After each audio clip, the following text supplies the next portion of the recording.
박근혜 전 대통령 탄핵 정국 당시 계엄까지 검토한 기무사 문건과 관련해 군검 합동수사단이 100일 넘게 수사를 벌였는데요.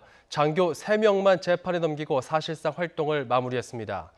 계엄 문건 작업이 내란 음모에 해당하는지 거창하게 수사가 이루어졌지만 결국 빈손 수사에 그쳤다는 비판을 피하기 어려워 보입니다. 이 소식은 강희경, 조성호 기자가 차례로 보도합니다.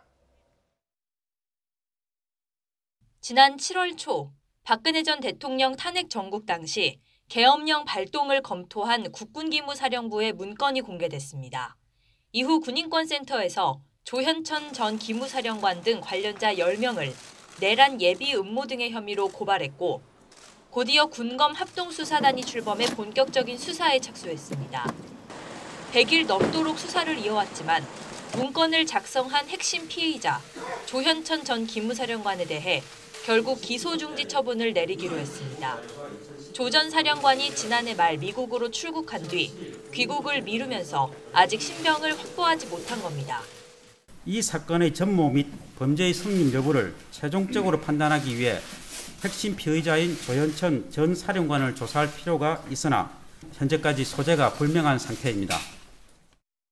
덩달아 윗선 수사도 중단됐습니다.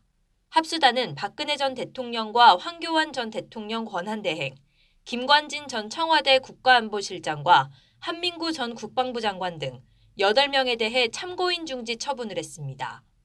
조 전 사령관의 소재가 확인될 때까지 수사를 잠정 중단하겠다는 뜻입니다.